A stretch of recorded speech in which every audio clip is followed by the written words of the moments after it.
Hi there, welcome back to the channel.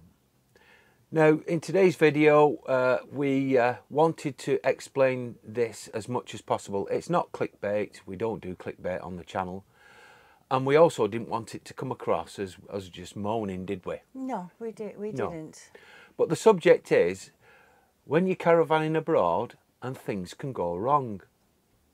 So first of all, we're going to start at the beginning, basically, and that is when we arrived at this site. Now, we are staying at a campsite called La Torre del Sol. Now, this is 12 miles from Salou on the Mediterranean. Now, we're not going to be doing a review of this site because we've had some issues with them. And we'll start, first of all, with when we arrived. We travelled from Santander to the site, and it took just over 7.5 hours of towing. So we were quite tired when we arrived. First of all, we were told we couldn't drive the caravan through the gates. We had to park it separate, which was difficult because there was a lot of Spaniards' cars parked there and they were not for moving. So it made it a very difficult manoeuvre. Nonetheless, we managed to stop. We then went inside with our documents from the Caravan and Motorhome Club, because that's who we'd booked the site through, to be told in not very good English that we were on a standard pitch, which we puzzled and questioned because we'd actually paid for a fully serviced pitch with a 10 amp hookup. But they said it was serviced and to go and have a look at the pitches that we were being allocated. So they did actually, instead of us walking down, because I use a walking stick, actually took us down in a buggy, didn't they? Yeah, that was the security guard's thinking. No, not the actual reception. It was a security guard. He was very nice. So we went down to see these pitches, and one, apart from the fact that they were tiny and our 7.5 metre van wouldn't fit on them, there was no water, no drainage, and the electric hookup points were full. Yeah, they were completely full. Now, I worked it out afterwards why they were all full, and basically because the other users were using one for the caravan and one for the fridges that they hire on site. So that left none for us anyway. So we said, no, we'll go back up to reception and explain that, no, we won't be able to get our caravan on. And it's not the right pitch. It was not the right pitch. So a female receptionist, I don't know her name, was rather rude and not helpful, to the point where we had to ring the Caravan and Motorhome Club up. But unfortunately, it was a Sunday and it was out of office hours. So we thought, well, what can we do? They're not listening to us. Nobody could speak English. So I said, well, let's ring Red Pennant, because he should be able to provide us with an interpreter who could explain to him in Spanish that we had no facilities with us, as in an Acarol and Wastemaster. And we needed a fully serviced pitch, which is what we paid for. So I got onto the phone, and luckily Red Pennant emergency side answered it. I apologised to them to say it wasn't an emergency. However, we couldn't talk to the club due to being out of office hours, and we had a problem with our campsite where we'd just arrived. And while we were discussing this with her, she was arranging for a Spanish interpreter. The female behind the counter suddenly just went, "You were on this pitch. Go look. Go look." And just circled 2 pitches and ushered us out of the premises. So we were a little bit annoyed, to be honest with you, but we kept our cool. And the security guard, again, bless him, he took us down to the site and we found our pitch eventually. And yes, it did have water, and yes, it did have an electric hookup and drainage. So we thought, well, if it's not even the right one, at least it's got the facilities that we need.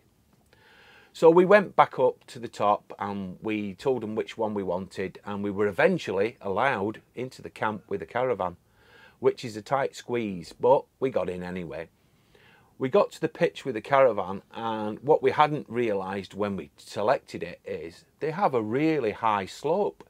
So to actually put the caravan onto the pitch was very difficult. Well, so much so, stop you. yeah, so much so that Juliet had to stop me because we were grounding the rear steadies, although them in a fully upright position, into the banking. So we had to change round and figure out which way to do it, and we had to go face in the end. And a nice of a camper, I think he was German, actually did help us to get it onto Yeah, because I had to lower the jockey wheel while it was off the car. So he helped me as well, and I'd like to thank him. I don't know his name, but I do appreciate the help. Now, that was that, and we thought, well, all right, come on. It's a bit of a disaster, but we'll live with it. We're on holiday. It's warm. We're in Spain. We'll just enjoy our holiday.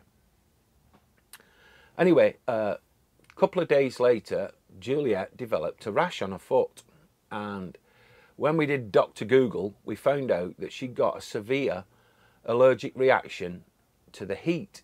Because it was very, very hot when we first came. Yeah, I know. If you're in a nervous disposition or you don't like seeing wounds, look away now. But this is what she had.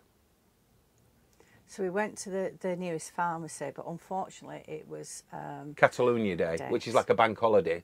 So we couldn't get anything from the pharmacy to help us. So we came back, didn't we, to... we went to reception. And the gentleman who was on, and we tried to explain. He said, "Well, we used Google Translate." That I had, this. I needed help, and I needed perhaps to see a doctor, and he just pointed to this room across from him, and I thought it meant there was going to be a doctor on service that day, because we'd been to camps in Italy and they had a doctor on service, and it wasn't. We went in, and all it is an ordering service that you can order things from the pharmacy and they are delivered. Some empty seats. So that was that, and then we said, well, what do we do now? And we said, well, the lady who was in the gift shop was very helpful the day before. We'd been purchasing a beach chair and a few other items. A few other items, and she was very helpful. So we thought, oh, we'll go in there, because her English was very good, and we'd asked, does she know if, would they then be the nearest hospital, we were thinking. And she wasn't in, but there was a young man in, and very helpfully he said at first, you go to the reception, they'll get first aid for you. We explained we'd barely need any. I think he realised, he went, and he said, go to the pool and they have a first aider on there. Yeah. Which we did, and it was the lifeguard, and she was wonderful. Absolutely wonderful lady. We had to use Google Translate, but it worked perfectly with her. She was really attentive. She addressed this, for all intents and purposes, a wound, really. She dressed it all for us, and she did a really good job of it. She did. To the point where we could continue with the day. We knew that the following day we'd have to go to the pharmacy and get the right treatment for Juliet's foot, which we did. Now, we didn't contact the Red Pennant because, to be honest with you, it wasn't like an emergency, but nonetheless we had to treat Juliet's wound to stop it going infected. So we got Juliet's injury sorted and everything was fine, and we moved on. We did actually have a call from the Caravan and Motorhome Club to confirm that we were booked on a fully serviced pitch. So we said, well, we were right. So we then thought, right, let's pick ourselves up, and we treated my foot, and we thought, well, we'll move on, and we went out, didn't we? Yeah, we went to Cambrils, and we had a lovely morning stroke afternoon there. But when we come back, we realised Juliet had lost her watch, and she'd bought that when we were away in New York with our son, and she was quite upset by it. So we had a really bad day and picked ourselves up yet again, and then we thought we'd book tickets for a get-together where every Thursday you get together for lunch with other caravanners and like-minded people, and you socialise, and we thought, what a good idea. So we said last week we were too late for when we arrived, so we thought, right, first thing Monday morning. When the tickets go on sale, we will go and buy some. You went up for one, and some tickets, and I was doing laundry. You came back to say that they were booked at. He said they went on sale at 12 o'clock, so we went up at 12, and then was told that it was completed. And he had a nice smirk and a snigger on his face. Yeah, so we thought, well, here we go. So I spoke to somebody else. I thought, right, obviously, as we were told a different time. So we were thinking, is sometimes you think you're trying to, and you think it yourselves, but are you being made welcome? We've spoken to quite a few people now who've explained and said no. all the staff at the reception are new, and last year they said they had an English speaking lady who used to help and said was on reception. It was very good. And but unfortunately she's poorly, so she's not there anymore. But also sometimes the few have said is the staff have changed in the restaurants and bars, and say is I think quite despondent, aren't they? So yeah, we think there's been a management change. That's what everybody else thinks. They think there's been a major management change, so which happens. So yeah. again, we've said you pick yourself up and you carry on and said this. But I think the thing is we're going to move off. It's only because friends are coming down is that we're not completely moving. We were going to move actually. We were going to consider moving. We're on Tuesday now of our second week, and we were seriously considering going tomorrow and just finding another site and moving on because we're that unhappy with it.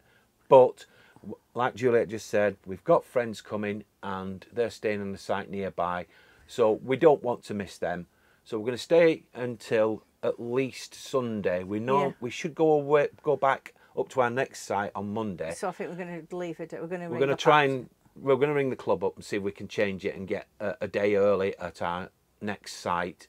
Because we don't really want to spend any more time here, to be honest. It's awful. And we said that's why we're not going to do it. So people would wonder why we're not going to do a site review, and said so we're not going to do a site review because, as I said at the beginning, we just don't feel it's worth it. We couldn't recommend it. But also we said we're doing this film is just to show that sometimes, you know, everybody thinks that we put films out that shows that everything's wonderful, we're having the times life, and sometimes things do go wrong. Yeah, they do. And that is another thing we wanted to show that, and said that's why we always have red pennant, because if my ankle had gone worse we would have had to go to hospital. Or if things had gone wrong, say if we couldn't have got it on the pitch and we had accidentally, something had gone wrong with the caravan, we would have had help there.